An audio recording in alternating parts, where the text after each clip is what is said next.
Yep, there we go. Hi everyone, my name is Sarah Turner. I am the Education Assistant here at MCT, Midland Community Theater. I'm so excited that you are joining us today because I'm going to be talking about some really fun stuff, all centered around Commedia Dell'Arte. And this is a theater form that originated in Italy during the Renaissance period, and it's really stuck around and become a big part of our modern entertainment, especially the stock characters that come from Commedia Dell'Arte. So that's what I'm going to be talking about today. So, Commedia Dell'Arte, or artistic comedy, is an exaggerated mirror of society, and it was especially popular among the peasants and the common folk during that time period. It wasn't highbrow enough for the nobles, so the peasants really got a hold of it and ran with it, and it has stuck around until today, obviously. So, the Lazzi is the story of the Commedia, and it's stock stories or plots that all of these Commedia Dell'Arte stories are based on, but then there's a lot of improv that the stock characters get to do within those stories. So they have to get from point A to point B, but however they get there is up to the characters. And a lot of those characters have their own comedic bits, or like pratfalls, things like that, called lazzo, the singular of Lazzi. And all of these characters have ones that are specific to them, so in addition to the plots that they all know, the audience all knows, and then the improv, then all of these characters also have their own special comedic bits that they get to do, so it's just a new experience every time, and it's a lot of fun. So some recognizable bits that you might see today would be like pulling a chair out from under somebody before they sit down. Think about the Three Stooges, all of the things that they do, hurting each other, pratfalls, things like that. That's Commedia. Oh, Scooby-Doo. Scooby-Doo's the big one. Think about when all of those hallway scenes when the characters are running after the villain, and then maybe like Scooby and Shaggy and the villain come out of one door together, and then they turn around and they both get scared. That is Commedia. So, we talked about Lazzi, we talked about the Lazzo bits. Let's talk about the categories of these characters. First of all, we have the masters, Magnifico, Pantalone, the doctor, and then the first actor and first actress are part of the actor class or category. They don't wear masks, whereas all of the other characters do. So we have the masters, we have the actors, and then we have the servants, Brigella, Zany, Brigella, Zany, and then also Harlequino. So all of these characters are stock characters that have stuck around. And I'm going to show you how all of these characters move and where you can find them in modern entertainment. So Lazzi stories are generally about the actors, and then the masters are there to hinder maybe like the star-crossed lovers getting together. And then the servants are there to either stop the masters or to help the lovers get together. And it's all a lot of fun, all based around these plots that everybody knows, but then again, it's improv, so it can be a totally different way to get there from start to finish. So let's head into these different characters, okay? So, I don't know if you can see this, I hope you can. Maybe I can just bring it up real close. I got this cool little diagram for you to see. So first off, here in the middle is this diagram of all of the different characters that there are, at least the most popular ones that you can see today. So if you can see it, this diagram kind of looks like a body, and it's broken down into different body parts. And those body parts are associated with the different stock characters, and that's what I'll go through. So first off, we've got Magnifico.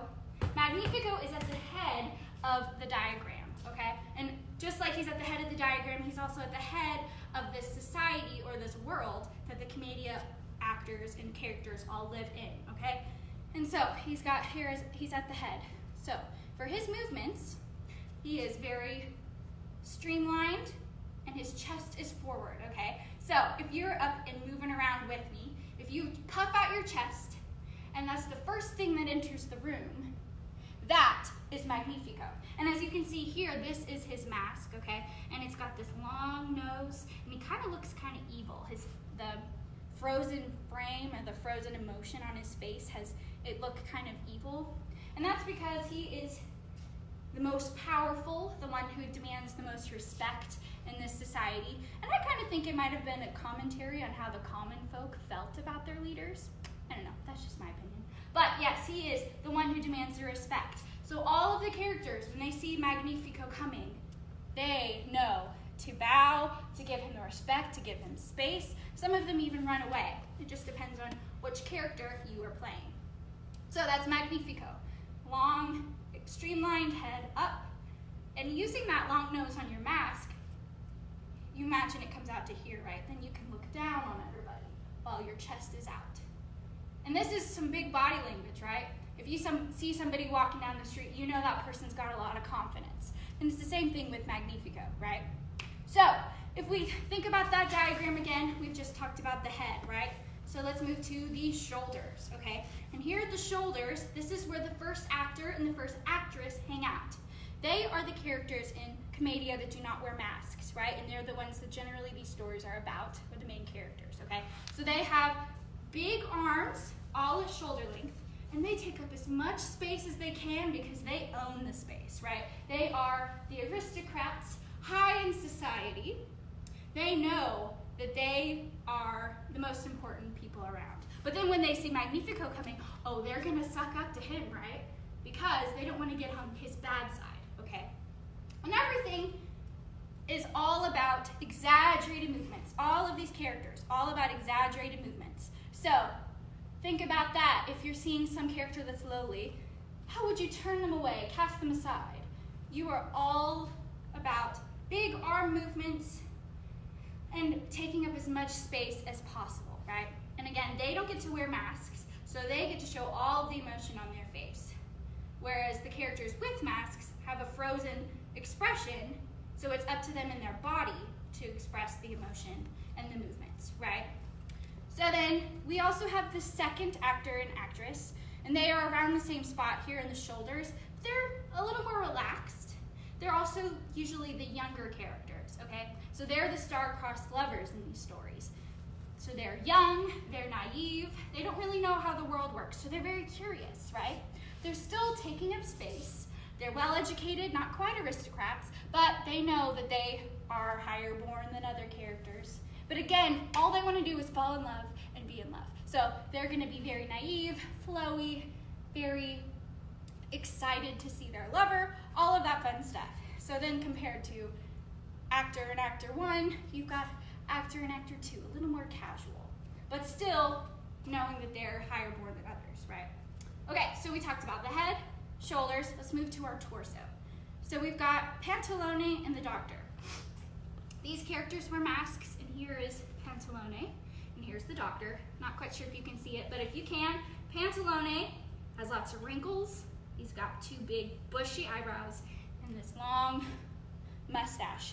Generally to the actor would then also have a beard. And Pantalone and the Doctor are neighbors. They are part of the master class, but not aristocrats. And Pantalone always is portrayed as an old man, okay? And he is always portrayed as a miserly old man. He loves his money. So if we're thinking about the core and the torso as being that body part, then we think we'll suck that in, okay? Shoulders are hunched over, we bend our knees. And I also like to think of it as we're bending this way to protect our money, right?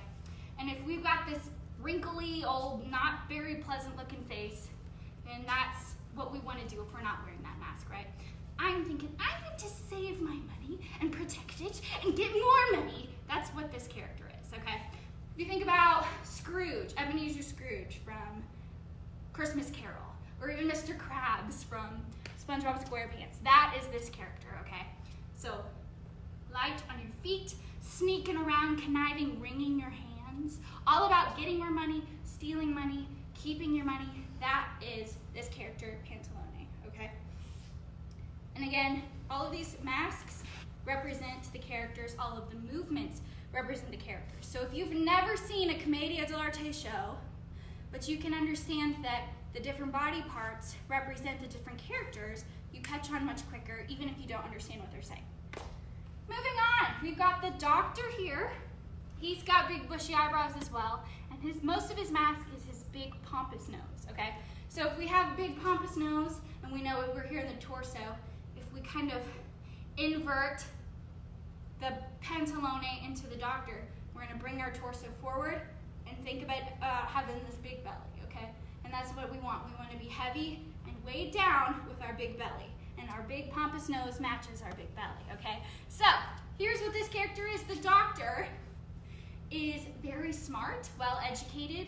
He knows everything about everything, but doesn't understand anything, okay? So that's what's fun about this character, is he's gonna bounce around and stick his nose into things that he shouldn't and give his opinion about stuff, but he really doesn't understand what he's saying. He doesn't understand what's going on. He just wants to show off that he's got all of this knowledge, and it also shows in his body, right? He's weighed down, he's heavy, but he's light on his feet. So we've got the doctor, we've got Pantalone, they are neighbors. Sometimes they like each other, sometimes they don't, depends on what story you're in. And sometimes the second actor and actress tend to be the daughter or son of the doctor or Pantalone. So all of these characters are connected, and it just makes for an even better story. So then, we've just talked about our torso, hips, shoulders, head. Let's move to our hips. Here at the hips is where we move into our servant class. Okay, so if we start first with a closed hip, this is Brigella. Brigella's mask, I don't know if you can see it, is this one here. Well, you can kind of see it. Yeah.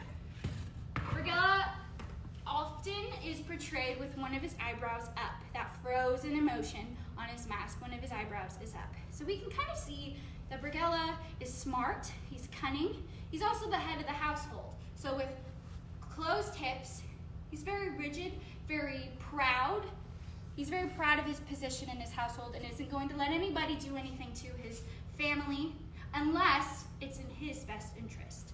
Brigella is very good about manipulating others to do what he wants or to get what he wants. And so that's Brigella. He is kind of the Magnifico of all of the servants. So he runs the servants in the household. So again, closed hips, right? And very rigid. So then when you turn with your hips, right? But closed. So then we have the opposite of Brigella, which is open hips, okay? And open hips would be Harlequino. That is one of the most popular, most recognizable characters from Commedia Dell'Arte. You can see in any silly, dumb sidekick or court jester or any of those things, any of those characters is Harlequino. And that is this guy here. Here we've got kind of a piggy nose, round cheeks to kind of represent innocence in a way, and then he also has a bump here on his head. That also shows how clumsy Harlequino is, and he's the most acrobatic, right? Open hips, curious, happy-go-lucky, very dumb, and doesn't know the difference between right and wrong, okay? So maybe he would want to steal money from Pantalone, not because he's greedy and wants the money, but more so because he thinks it's shiny and wants to hold it and look at it, okay? So that's Harlequino. He's lots of fun, bouncing around, woo! Okay, that's Harlequino. So we've got our hips, right? We move on to our knees, okay? And here at the knees, we've got an outsider called the captain. The captain is an outsider because he is not from Italy. And again, if you think about the historical context of all of this, we know that this comes from the Italian Renaissance, then you can assume that all of these characters are generally from some province in Italy. But the outsider, the captain, is often portrayed as coming from Spain. So he's dressed in a Spanish garb, but it's also, he's a mercenary soldier. So soldier, Spanish soldier garb, he's got this long nose, and very often his mask is a different color than the rest of the cast, and that is just to further show that differentiation between the characters. He's an outsider, they're not. And this character is a lot of fun because he has a lot of swagger. He's got his military training, but he leads with his knees, right? So if you're marching around, leading with your knees, standing at attention, he's ready to fight, but as soon as a fight comes, he's gonna bolt. This character is a coward and never wants to be in a fight. So let's say maybe he is got caught between the first actor and actress. Maybe he was accidentally flirting with the first actress, and here comes the first actor, ready to defend his own honor. Then there goes the captain. He's gonna run away because he is not gonna fight. He will do anything to avoid a fight. So he's a lot of fun. And I also think maybe that's what the Italians thought of the Spanish at the time. Who knows? And finally we come to the feet on our diagram. At the feet, we have Zany. Zany is a lot of fun. He is very bird-like, if you can see here in his mask. He's got a long nose. And he's one of the only characters that has a frozen expression that's actually very pleasant. He looks like a happy guy. And that's because he's a very simple, very curious, very enthusiastic character, okay? And again, he's a peasant. So he wants to get a job. He wants to be useful to people, and so he's gonna be enthusiastic about helping and stuff like that. So his movements, again, are the feet, right? He is the bottom of this diagram. So his feet are gonna lead, but he's also got this long bird-like nose, so he's gonna lead with his nose and his feet. So here he goes. And he's like a pigeon, so he's gonna be curious, and he's gonna look around and be excited about things, but also he's gonna be a little skittish, right? So he's moving around, he's doing this and that, looking around, and maybe if he sees Magnifico coming, maybe he would go and he would suck up to him, or maybe he would be skittish and run away, right? So there's lots of different ways that all of these characters interact with each other. Finally, here at the center and the core of all of this diagram and all these characters is Columbina. Columbina is one of the other characters that does not wear a mask. And this is interesting because she is a mixture of all of the qualities of all of the characters, in addition to all of the movements. So Columbina, she is as cunning as Brigella, right? And again, that's closed hips, very rigid. But then she can be as playful and as fun as Harlequino, okay? Then she can also be as smart with her money, but then also have an intelligent conversation with everyone. So she gets to morph into all these different characters. Sometimes she can be the love interest. Sometimes she can help the other servants move the plot along. Just depends on which of the lots of stories you're in. And what's really fun about Commedia, especially when you do it now, is there's so much interpretation of these stories. So if you want, you can create your own stories and be your own characters. So I challenge you, while you're here at home, to maybe pick a character, pick a scenario, like maybe Pantalone and the doctor are having an argument and they hire Zanny to help them finish the argument. And then the first and second act are getting in trouble and something like that. Think of some kind of scenario where you can add all of these characters in and then play it. Maybe you and your siblings can be the different characters, or you and your parents, or you by yourself. Just think about how you can move, how you can get active, how you can use your imagination to create all these different stories with all these different characters. So, I hope you had fun watching me be silly doing all this in an empty room with Wendy here. And I hope you were also able to get up, move around, shake out some of that stiffness that you've had while you're sitting at your computer all day, and just enjoy being creative and having fun. We miss you, we love you, we can't wait to see you soon. Be safe and stay healthy. Thank you.